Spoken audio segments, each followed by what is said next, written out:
This is a question from the chapter calorimetry, class 10th physics.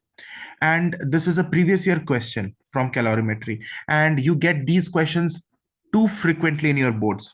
तो देखो इस question को कर सकते हो कि नहीं, क्योंकि बहुत फ्रीक्वेंटली, बहुत ज्यादातर ऐसे क्वेश्चंस कैलोरीमेट्री से सेक्शन बी में पूछे ही जाते हैं. So what does the question tell us? Let's read it. 200 gram of hot water at 80 degrees Celsius is added to 300 grams of cold water at 10 degrees Celsius. Calculate the final temperature of the mixture of water. Consider the heat taken by the container to be negligible, and then the specific heat of water is given, 4200 joules per kg per Kelvin.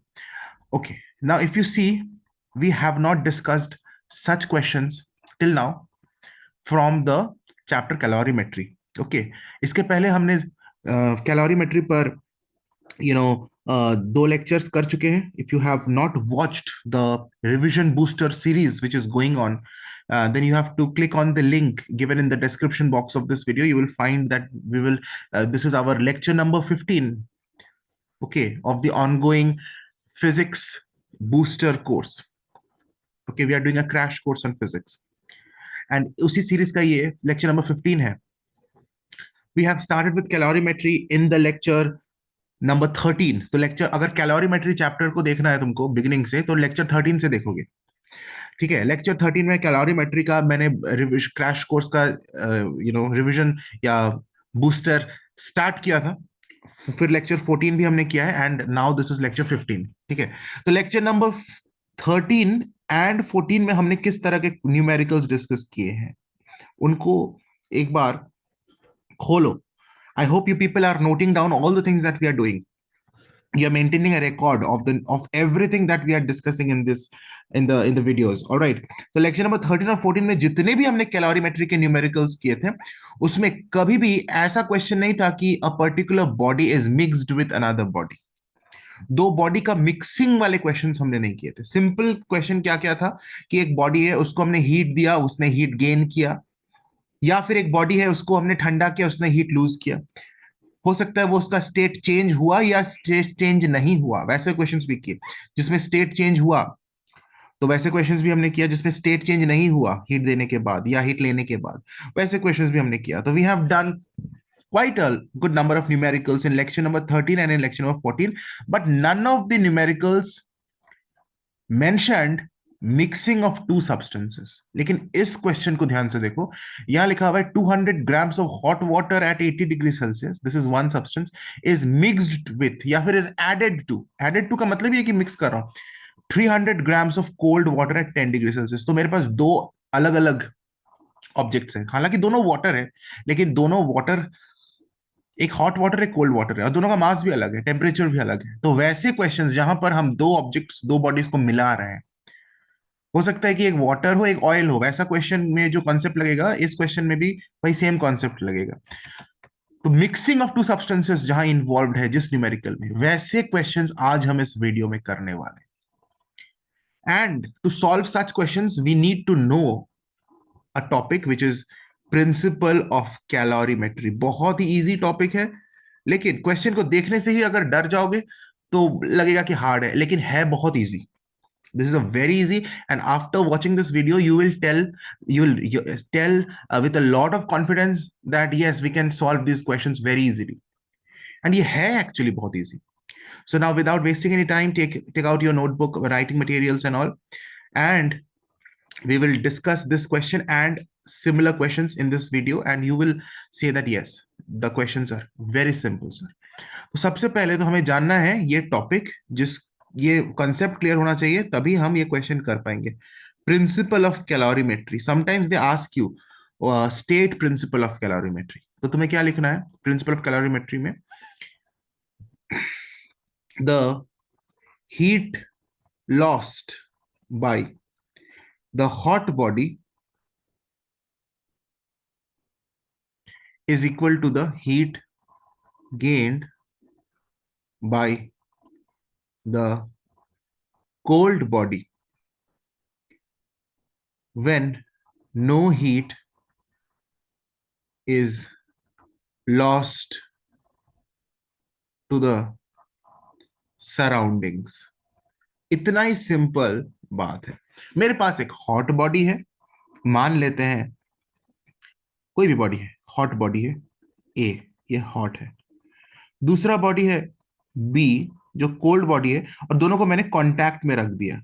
तो क्या होगा, heat will flow from hot body to cold body, and after some time we will see that both of the bodies will come to a constant same temperature.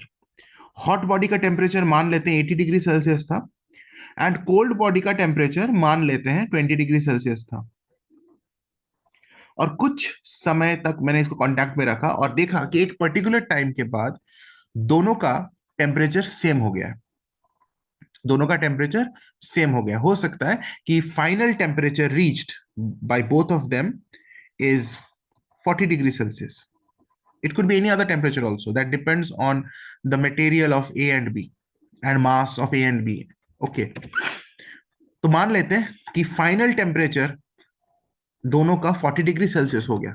शर्त यह है कि no heat is lost to the surroundings. कुछ भी heat air यहां आसपास air में loss नहीं होगा। हालांकि पॉसिबल ऐसा नहीं है practically, obviously some amount of heat would be lost to the surroundings, लेकिन अगर मान लिया कि ए का सारा हीट बी के पास ही गया, सराउंडिंग्स में लॉस नहीं हुआ, ए हॉट बॉडी है, ए का कुछ भी अमाउंट ऑफ हीट सराउंडिंग्स में नहीं गया आसपास, लेकिन ऐसा होता नहीं ना है प्रैक्टिकली, तुम रखोगे तो lot of heat of a would be lost to the surroundings. लेकिन अगर मानते हैं कि ए का सारा हीट बी के पास ही गया, बी के पास गया, तो इसका मतलब ए ने जितना हीट लूज किया उतना ही हीट बी ने गेन किया।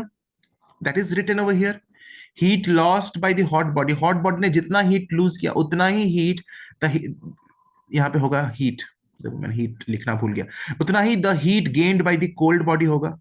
The heat lost by the hot body would be equal to the heat gained by the cold body. शर्त क्या है, when no heat is lost to the surroundings. एकदम simple है, अगर ए ने 30 जूल्स ऑफ हीट लूज किया तो B 30 joules of heat gain करेगा। This thing you have to remember, this is the basic mantra of principle of calorimetry, that heat lost by the hot body is equal to heat gained by the cold body. And इस question को solve करने के लिए बस हमें इतना ही information काफी है कि heat gained by the hot body, I mean heat gained by the cold body will be equal to heat lost by the hot body. उसको यूज करके बन जाएगा। एक चीज मैं बता दूं कि जो फाइनल टेम्परेचर अचीव होगा उसको बोलते हैं इक्विलिब्रियम टेम्परेचर, और इस सिचुएशन को हम बोलेंगे जब बॉडीज का, दोनों बॉडीज का टेम्परेचर सेम हो गया। अब ना तो ए से हीट इधर जा रहा है और ना तो बी से हीट इधर फ्लो कर रहा है। बी से तो हीट कभी फ्लो किया भी नहीं था, ए से ही हीट बी में फ्लो किया था, लेकिन कुछ देर बाद देखा गया कि द हीट फ्लो स्टॉप्ड। उस स्टेट को हम बोलते हैं the both of the bodies या फिर the system, this system reached thermal equilibrium. ये दोनों अब थर्मल इक्विलिब्रियम के स्टेट पर, थर्मल इक्विलिब्रियम में होने के बाद क्या होता है, they achieve a same constant temperature, final temperature. ठीक है, अब इस क्वेश्चन को इसी फैक्ट का यूज करके सॉल्व करेंगे। देखो अब इतना सिंपल है। And if you have watched lecture number 14, lecture number 14 को मैंने देखा, मैंने एक सेकंड में तुम्हें खोलकर दिखा दूं एक चीज तुम लोगों को। तुम्हें दिख रहा होगा लेक्चर नंबर 14 मैंने पोस्ट किया हुआ है, and it is of 39 minutes 13 seconds. And in this video, I have discussed numericals based on the formula C dash is equal to Cm. C dash is heat capacity and not specific heat capacity. तो definitely यहां पर जो numericals हमने discuss किया था उनको देखकर ही आज के लेक्चर में प्रोसीड करना उचित है, अदरवाइज समझना मुश्किल होगा। एंड लेक्चर नंबर 13 में भी मैंने कैलोरीमेट्री स्टार्ट किया था इनफैक्ट। तो ये दोनों लेक्चर्स को देखने के बाद ही लेक्चर नंबर 15 देखना चाहिए, तभी कैलोरीमेट्री का आज का लेक्चर समझ में आएगा। क्योंकि इन दोनों लेक्चर्स में मैंने काफी सारे अच्छे अच्छे न्यूमेरिकल्स किए हैं एंड कंसेप्ट्स को तो बहुत ही डेप्थ में एक्सप्लेन किया है। जिनको कैलोरीमेट्री से डर लगता था कभी भी, वो 13 एंड 14 लेक्चर को देखने के बाद और आज लेक्चर नंबर 15 को देखने के बाद उसका डर खत्म हो जाएगा। ये मुझे पूरा गारंटी है, पूरा गारंटी है। तो बस देखो, एंड देखो मैंने ये डाला था कल वीडियो लेक्चर नंबर 14, एंड कल नहीं परसों डाला था, एंड उस पर बहुत ज्यादा व्यूज नहीं आया अभी तक, बहुत बच्चे उसको देखे नहीं है, लेकिन लेक्चर नंबर 13 को काफी सारे बच्चे देखे हैं। इन कंपैरिजन टू लेक्चर 14, तो 14 को भी डेफिनेटली देख लो, then only you proceed with 15. Okay, तो assuming that you have watch lecture number 14 and now you are continuing with lecture number 15, तो चलो देखते हैं क्या है. इसमें भी मैंने फ्लो चार्ट से बनाने के लिए ही सिखाया था, एंड लेक्चर 14 में मैंने लेक्चर 13 एंड 14 में किस तरह से फ्लो चार्ट बना बना के हम कैलोरीमेट्री के न्यूमेरिकल सॉल्व कर रहे हैं, एकदम चुटकी में बन रहा है, बिल्कुल वैसे ही यहाँ पर फ्लो चार्ट बनाएंगे. क्या है हमारा पहला object? Hot water is our first object, तो लिखेंगे हॉट वाटर. जो भी हमारा दो ऑब्जेक्ट्स है उनका नाम लिखना है एकदम.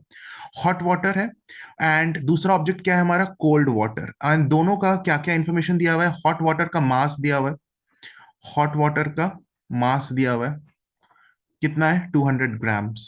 ओके, और क्या दिया हुआ है? इसका इनिशियल टेम्परेचर दिया हुआ है. इनिशियल टेम्परेचर T1 कितना है children? 80 degree Celsius is added to 300 grams of cold water. Cold water का मास दिया हुआ है 300 ग्राम्स, एंड इसका इनिशियल टेम्परेचर कितना है चिल्ड्रन? 10 डिग्री सेल्सियस लिखा हुआ है, 10 डिग्री सेल्सियस. अच्छा, अब बोल रहा है calculate the final temperature of the mixture. अभी अभी मैंने एक्सप्लेन किया था ना कि जब भी hot body and cold body को मिलाएंगे, दोनों का इनिशियल टेम्परेचर अलग अलग हो सकता है, लेकिन दोनों का थर्मल इक्विलिब्रियम रीच करने के बाद the final temperature of the system will be fixed. Both of them will attain a fixed a constant temperature. वही टेम्परेचर इस केस में मुझे निकालना है. So let the final temperature T2 be T over here, and इसका भी जो final temperature है T2 वो T ही है, क्योंकि दोनों का फाइनल टेम्परेचर सेम होगा. ठीक है, दोनों का फाइनल टेम्परेचर सेम होगा, तो इस केस में डेल्टा टी क्या होगा? चेंज इन टेम्परेचर क्या होगा? अब दिमाग लगाओ. हॉट बॉडी, जो हॉट वाटर था, उसको जब कोल्ड वाटर के साथ मिक्स करेंगे तो जो हॉट बॉडी था उसका टेम्परेचर तो इंक्रीज कर जाएगा, आई मीन डिक्रीज कर जाएगा, क्योंकि हमने अभी अभी लिखा है कि heat lost by hot body. Hot body हमेशा हीट को लूज करेगा, है ना? हॉट बॉडी अपना हीट को कोल्ड बॉडी को दे देता है. अरे भाई इतना सिंपल है.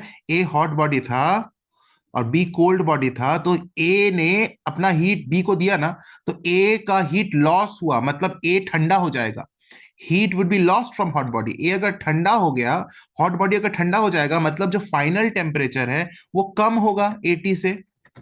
That means 80 degree Celsius is more than T degree Celsius, is more than T degree Celsius, क्योंकि हॉट वाटर ने अपना हीट को लूज किया, तो final temperature would be less. तो to keep delta T positive, I have told you in the previous lecture itself कि delta T को हम हमेशा पॉजिटिव लेंगे. तो पॉजिटिव लेने के लिए क्या हम टी माइनस 80 करेंगे या फिर 80 माइनस टी करेंगे? देखो बहुत सिंपल है. तो 80 ज्यादा है, टी कम है ना, क्योंकि ठंडा हो गया, टी इज लेस, तो 80 माइनस टी लिखेंगे ताकि पॉजिटिव आए. डेल्टा टी को हमेशा पॉजिटिव रखना है, तो 80 डिग्री सेल्सियस माइनस टी, तो 80 degree 80 minus T degree Celsius. इस केस में डेल्टा टी क्या होगा? इस केस में क्या हम टी माइनस 10 लिखेंगे या 10 माइनस टी लिखेंगे? तो अब देखो कोल्ड बॉडी जो है वो हीट को गेन करेगा, यहाँ पे हमने लिखा है the heat gained by cold body. तो अगर कोल्ड बॉडी गर्म हो जाएगा, गर्म हो जाएगा मतलब फाइनल टेम्परेचर ज्यादा होगा, टी ज्यादा है, तो टी माइनस 10 डिग्री सेल्सियस लिखेंगे. इसमें गड़बड़ी कर दोगे तो गलत हो जाएगा, उल्टा लिख दोगे, यहाँ टी माइनस 80 लिख दिया गलत हो जाएगा, या फिर यहाँ पर 10 माइनस टी लिख दिया गलत हो जाएगा. इस चीज का हमें ध्यान देना है कि हमें डेल्टा टी को पॉजिटिव रखना पड़ेगा. ठीक है. अच्छा, आगे क्या दिया हुआ है? Consider the heat taken by the container to be negligible. देखो ये इसका मतलब क्या है कि हमें मानना है कि कंटेनर ने जो हीट लिया वो नेग्लिजिबल है, वो लिया ही नहीं कुछ हीट. मतलब सिर्फ और सिर्फ हीट किसने लिया? कोल्ड वाटर ने हीट लिया. हॉट वाटर से हीट सिर्फ और सिर्फ कोल्ड वाटर में फ्लो किया. तो मतलब अगर हम फ्लो चार्ट बनाए तो कुछ इस तरह से, वैसे फ्लो चार्ट नहीं भी बना के करोगे तो तुम्हें पता ही चल रहा है कि hot water plus cold water ये हमने मिक्स किया. हॉट वाटर था हमारा 80 degree Celsius and cold water है हमारा 10 डिग्री सेल्सियस. दोनों को मिक्स किया गया, इसलिए प्लस डाला है. हॉट वाटर का मास कितना है? 200 ग्राम्स. कोल्ड वाटर का मास कितना है? 300 ग्राम्स. दोनों को मिक्स किया तो फाइनली जो हमें मिला, फाइनल जो हमें सिस्टम मिला, मिक्सचर जिसको हम मिक्सचर बोल सकते हैं, उसका फाइनल टेम्परेचर है T डिग्री सेल्सियस. अच्छा, अब हमें सिंपली इसको देखो कि हॉट वाटर बन के टेम्परेचर 80 डिग्री था, वो भी T डिग्री सेल्सियस बन गया है. तो स्टेट तो चेंज नहीं हुआ, पहले भी वाटर था और मिक्स करने के बाद भी अभी वाटर ही है. तो यहां पर जो हीट हमें निकालना है हॉट वाटर ने कितना हीट लिया, उल्टा बोल दिया, हॉट वाटर ने कितना हीट रिलीज किया, लिया नहीं, hot water will not absorb heat, hot water will तो release its heat, cold water gain करेगा हीट। तो यहां जो heat lost by hot body, इस केस में हमारा हॉट बॉडी हॉट वाटर है, उसको हम निकालते हैं, उसको क्यू एल से डिनोट करते हैं। तो कौन सा फॉर्मूला यूज करेंगे, सी एम डेल्टा टी, क्योंकि स्टेट चेंज नहीं हुआ। इस बात पर मैंने बहुत ही ज्यादा एक्सप्लेनेशन दिया था कि कहाँ पे सी एम डेल्टा टी का यूज करेंगे, कहाँ एम एल का यूज करेंगे। तो सी, सी किसका सी, हम बात कर रहे हैं वाटर का सी, यहाँ पे दिया हुआ है वाटर का सी। वैसे अगर इसको वैल्यू को नहीं भी पुट करोगे ना तो भी बहुत अच्छे तरह से सॉल्व हो जाएगा, क्योंकि दूसरा ऑब्जेक्ट भी हमारा वाटर है, उसका भी तो सी वही है, तो कट जाएगा सी सी। तो वैसे यहाँ दिया हुआ है क्वेश्चन में, we can put it, but we have to be careful कि यहाँ पे कन्वर्ट कर लो, ये पर केजी में है और ये हमारा मास ग्राम में, सो 4.2 लेंगे। ओके, यहाँ पे सी भी लिखोगे ना without putting it, putting the value, तो भी इजीली बन जाएगा। मास, मास है 200 ग्राम्स, और डेल्टा टी कितना है, डेल्टा टी हमने निकाल लिया 80 - टी। ओके, देखो यहाँ पे ये फ्लो चार्ट की कोई जरूरत भी नहीं है वैसे, ये तो तुम लोग ऐसे ही बनाना, इसको दो कॉलम्स बनाना दोनों ऑब्जेक्ट्स का, एंड एक का हॉट बॉडी के लिए हीट लॉस निकालना और कोल्ड बॉडी के लिए हीट गेन्ड निकालना। Heat gained by cold water, cold water ने कितना हीट गेन किया, स्टेट तो बिल्कुल भी चेंज नहीं हुआ, पहले भी गेन करने के पहले भी वाटर ही था, और हीट गेन करने के बाद भी वाटर ही है। इसको डिनोट करते हैं एच, इसको डिनोट क्यू जी से, G stands for gained and here L stands for lost. C M delta T use करेंगे, कौन सा सी, वाटर का सी, तो वाटर का सी वही है 4.2। मास कितना है इसका 300, उल्टा सीधा मास मत पुट कर देना, 200 मत पुट कर देना, अभी यहाँ पे 200 पुट करना, लेकिन कोल्ड वाटर के लिए 300। डेल्टा टी कौन सा, इसका डेल्टा टी T-10। अब प्रिंसिपल ऑफ कैलोरीमेट्री का यूज करेंगे, क्या कहता है कि heat lost by hot water is equal to heat gained by cold water, यही तो कहता है ये, heat lost by hot body is equal to heat gained by cold body. दोनों को इक्वेट करो, दोनों को इक्वेट करो, नेक्स्ट पेज में करता हूं, अकॉर्डिंग टू, ये स्टेटमेंट जरूर लिखना, according to principle of calorimetry, calorimetry heat, ये स्टेटमेंट लिखना जरूर, gained by cold body is equal to heat lost by hot body, यानी Q G is equal to Q L. Q G क्या है, 4.2 into 300, 4.2 into 300 into T-10, T-10,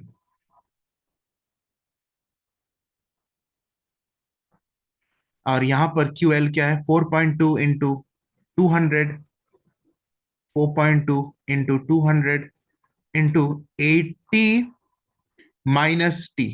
अब देखो मैंने क्यों बोला था कि यहाँ पे 4.2 नहीं लिखोगे तो भी चलेगा, तुम अगर यहाँ पे 4.2, 4.2 कट ही जाएगा, तुमने यहाँ पे अगर सी भी लिखोगे without putting the value of C, तो सी सी कट जाता है, क्योंकि दोनों सी सेम है। हालांकि अगर दोनों अलग अलग ऑब्जेक्ट्स होते हैं, अगर यहाँ पर होता हॉट वाटर और यहाँ पर होता कोल्ड वाटर की जगह कोल्ड ऑयल रहता, या फिर कुछ दूसरा ऑब्जेक्ट रहता अदर देन वाटर, तो फिर तुम्हें यहाँ पर ऑयल का सी पुट करना होता, एंड फिर हम उस दोनों सी को नहीं काट सकते थे। लेकिन यहाँ पर दोनों ही ऑब्जेक्ट वाटर है, इसलिए सी सी कट जाएगा इजीली, 4.2 4.2 कट गया। सो अभी तो एक सिंपल सा लीनियर इक्वेशन हमारे सामने है। ओके, सो T-10, 80 - टी को नीचे लाता हूँ, 80 - T is equal to 200 divided by 300, 0 0 cut गया। और इसको आगे सॉल्व करोगे ना तो बहुत ही सिंपल सा लीनियर इक्वेशन है ना, T-10, और ये 3 इधर क्रॉस मल्टीप्लाई कर दो, तुम्हारे लिए बहुत इजी हो गया, और ये 2 इधर इसके साथ मल्टीप्लाई हो जाएगा, cross multiply, what we are left with 3t minus 30 is equal to 8 to the 16 होता है 160 minus 2t। अब आगे तो दुनिया का हर व्यक्ति, क्लास 7 का बच्चा, 6 का बच्चा भी इसको सॉल्व कर देगा। इस माइनस 2t को इधर लाया तो प्लस 2t हो गया, एंड 160 प्लस 30 हो गया, so it is 5t is equal to 180 हो गया, और t क्या हो गया 30, 5 से 15, 16 17 18, so 5 6 5 8 40। तो हमारा आ गया यहाँ पे 9 होगा ना, 190। तो 38 डिग्री सेल्सियस आ गया, 38 डिग्री सेल्सियस आ गया। 160 प्लस 30 190 होता है, 180 नहीं होता है। ठीक है, तो ये 38 डिग्री सेल्सियस आ गया। सिंपल है। T, this is the final temperature, यही हमें निकालना था ना, final temperature. Calculate the final temperature T, हमने निकाल लिया। बोलो समझ में आया? सिंपल है, एकदम इजी, बहुत इजी। चलो अब नेक्स्ट क्वेश्चन में चलते हैं। देखो अभी जो क्वेश्चन करने वाले हैं ना, ये भी बोर्ड्स का क्वेश्चन है और 4 मार्क्स का न्यूमेरिकल्स है, प्रीवियस ईयर क्वेश्चन है, 2018 का क्वेश्चन है, हाल फिलहाल में ही पूछा गया। 2018 is not very, is not long back, it's not too long back, okay, it's recent, recent question. So the temperature of 170 gram of water at 50 degrees Celsius is lowered to 5 degrees Celsius by adding certain amount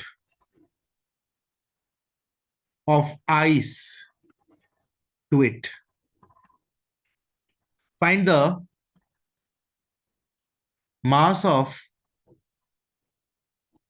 ice added. काफी अच्छा question है। यहां देखो mixing भी involve है और state change भी involve है। अभी अभी जो क्वेश्चन किया था हमने, इसमें सिर्फ मिक्सिंग इन्वॉल्व था, हॉट वाटर को कोल्ड वाटर के साथ मिला दिया। तो मिलाने के पहले भी लिक्विड ही था दोनों ऑब्जेक्ट, और मिलाने के बाद भी दोनों ऑब्जेक्ट लिक्विड ही है, कोई स्टेट चेंज नहीं हुआ। इसलिए हमने तो सिंपली सीएम डेल्टा टी का यूज किया दोनों केस में, दोनों को इक्वेट कर दिया, हीट लॉस को इक्वेट कर दिया हीट गेन से। लेकिन यहां पर भी हीट लॉस्ट को हीट गेन के साथ इक्वेट जरूर करेंगे, क्योंकि यहां भी मिक्सिंग है। But you have to be careful कि यहां हमने आइस को वाटर के साथ मेल्ट किया, तो ये आइस जो है ना, वो पूरी तरह से कन्वर्ट कर जाएगा वाटर में, एंड फिर हमें स्टेट चेंज का यहाँ पे लफड़ा है, और बहुत ही इंटरेस्टिंग वे में इसको सॉल्व करेंगे, बहुत ही इजी है। देखोगे कि कितना सिंपल क्वेश्चन है। Find the mass of ice added, और क्या क्या दिया हुआ है given, heat capacity, heat capacity of water, ये तो पता रहना चाहिए, फिर भी दिया हुआ रहता है जूल पर 4200 जूल पर केजी पर केल्विन या फिर पर degree Celsius. And specific latent heat of ice, specific, ये specific heat capacity of water दिया हुआ है। एंड क्या दिया हुआ है children? Specific latent heat of ice दिया हुआ है, कितना है? 336000 जूल पर केजी। अब देखो क्या बोल रहा है क्वेश्चन, काफी इंटरेस्टिंग है।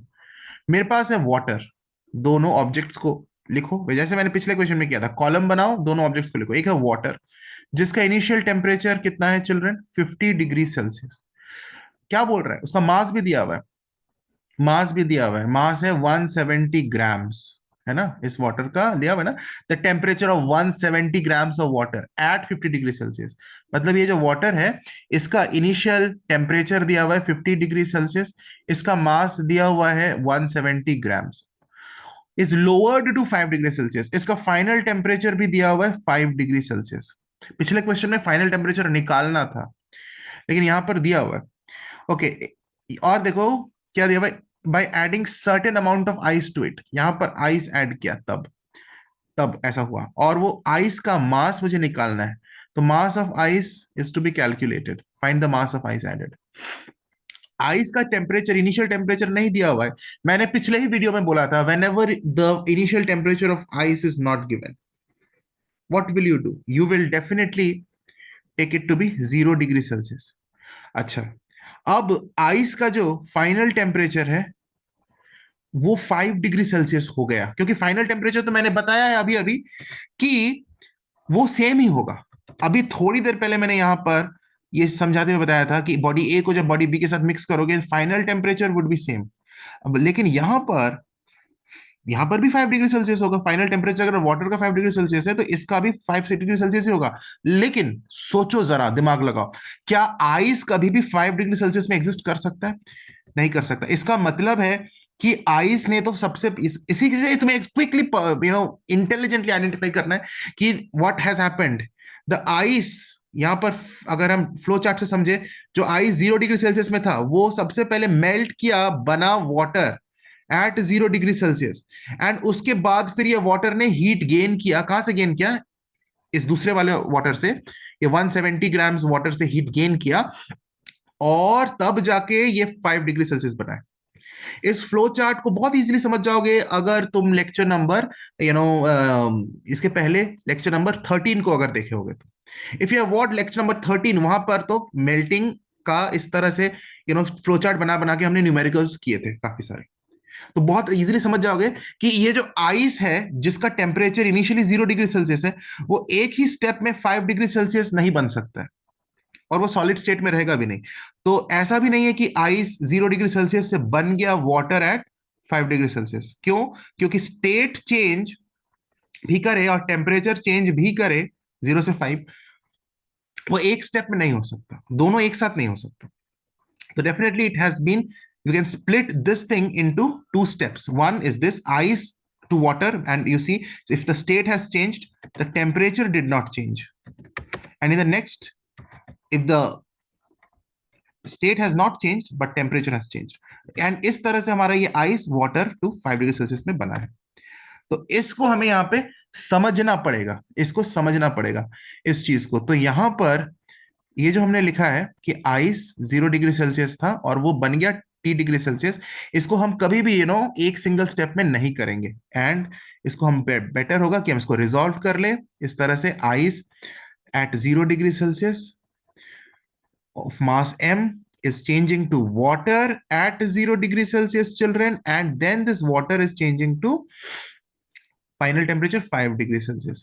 अब हमें बहुत इजीली पता है कि कौन सा फॉर्मूला कहाँ यूज करना है। इसको हम Q1 से निकालेंगे, ये जो हीट यहाँ पे चाहिए आइस को मेल्ट करने के लिए। And you see state change हो रहा है तो ML का यूज करेंगे। एंड यहाँ पर Q2 जो है वाटर से वाटर ही है लेकिन टेम्परेचर इंक्रीज हुआ तो CM डेल्टा T का यूज करेंगे। और इस केस में तो हमें एक सिंगल ही स्टेप है। The waters temperature was 50 degree Celsius and now it has become 5 degree Celsius. तो जब 50 डिग्री सेल्सियस था तब भी लिक्विड था, जब 5 डिग्री सेल्सियस हो गया तब भी लिक्विड ही वाटर ही है। तो कोई स्टेट चेंज नहीं है यहाँ पर। सिंपली हम कौन सा फॉर्मूला यूज करेंगे चिल्ड्रन? इसके लिए हम सीएम डेल्टा टी का यूज करेंगे। एकदम सिंपल सी बात है, सीएम डेल्टा टी का यूज करेंगे। तो जब सबसे पहले हम निकालते हैं, एक एक करके इसको बस निकालेंगे। तो अभी हम इस वाटर के केस का बात करेंगे। Water is comparatively hot body, isn't it? The initial temperature is 50 and ice the initial temperature is 0। तो water is the hot body. तो पहले मैं निकालता हूं हीट, और हॉट बॉडी हमेशा हीट को लूज करेगा। Heat lost by water, the hot body, and उसको हम QL से डिनोट करते हैं। CM डेल्टा टी का यूज करेंगे, एक सिंगल स्टेप है। सी किसका? सी वाटर का C, because we are talking about water. Water का सी, वाटर का सी। तो यहाँ सी दिया हुआ है वाटर का 4.2। now be very careful, don't take 4200 joule per kg per kelvin because the mass is given in grams, so you have to divide it with 1000, so 4.2 हो जाएगा। मास दिया हुआ है वाटर का 170। एंड डेल्टा टी कितना होगा children? यहीं पे तो निकाल लो। डेल्टा टी कितना होगा? 50 माइनस 5, 45 डिग्री सेल्सियस और 45 केल्विन। सिंपल है, ये हमारा आ गया। ओके, कोई टेंशन नहीं है इसमें। तो इसको सॉल्व करोगे तो तुम्हारा आ जाएगा 32130 जूल्स। अब हम इस कोल्ड बॉडी की बात करते हैं, यानी आइस की बात करते हैं। तो अभी हम पहले निकालेंगे ये वाला Q1 को। Heat gained by ice to melt. सिर्फ मेल्ट, मेल्ट मतलब सिर्फ कहां पे चेंज होगा? वाटर एट 0 डिग्री सेल्सियस में, और उसको हम Q1 से डिनोट कर रहे हैं, and that is ml। लेकिन कौन सा मास? आइस का मास, which is not given in the question, which we have to calculate। L लिख देते हैं। L मतलब latent heat of fusion of ice, specific latent heat of fusion of ice, and that is given 336। इसको 1000 से divide कर लो क्योंकि मास grams में, तो 336 हो जाएगा। so 336 m, and you have to be very careful in this। 336 m, okay। and here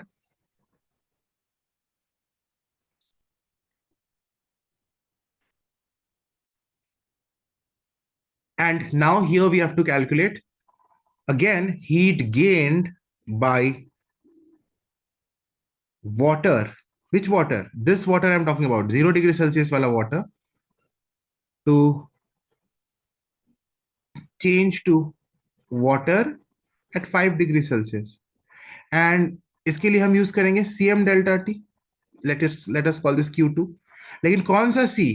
पीछे देखो, वाटर जो भी है ना उसमें पीछे वाटर, तो उसको यूज करेंगे। वाटर का सी तो हमें पता है ऑलरेडी, 4.2 जूल्स पर ग्राम पर केल्विन। मास, किसका मास? यही जो आइस है वही ना मेल्ट किया और 5 डिग्री सेल्सियस वाटर बना, and that mass we don't know. Delta T कितना होगा? 0 से 5 डिग्री सेल्सियस बन गया, यानी 0 - 5 is 5. So total heat gained, these two heats basically are under heat gained, क्योंकि ये दोनों ही heat gained by the ice है, तो ये दोनों को ऐड करके इसके साथ इक्वेट कर देंगे। This one is heat lost, और heat lost is equal to heat gained होता है। तो according to principle of calorimetry, heat, वही same equation, heat gained by cold body is equal to heat lost by hot body. कोई difference नहीं, एकदम easy concept. तो cold body ने कितना हीट गेन किया? 336 m plus this thing. Okay, इसको multiply करो तो ये कितना आता है? 21 m, 21 m। ओके, तो 21 m प्लस 336 m, इन दोनों को ऐड कर दिया, is equal to 321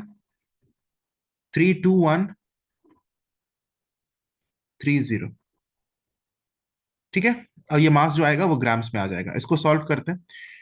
336 plus 21 is 357 m is equal to 32130 m आ जाएगा। इसको डिवाइड करो 357 से, तो m तुम्हारा आ जाएगा 90, if I am not wrong. एक बार चेक कर लेते हैं। हाँ, 90 ग्राम्स, और यूनिट ग्राम होगा क्योंकि हमने सारा ग्राम्स में ही किया था। तो ये ही है m। m means the mass of the ice that is required, therefore mass of ice added is 90 grams. तो I hope principle of calorimetry पर जो हमने 2 क्वेश्चंस आज किए हैं वो समझ में आया होगा। एंड आगे मैं इस चैप्टर में और न्यूमेरिकल्स कराऊंगा, लेकिन जितने भी करा चुका उनको प्रैक्टिस करो, एंड मिलते हैं नेक्स्ट लेक्चर में। God bless you.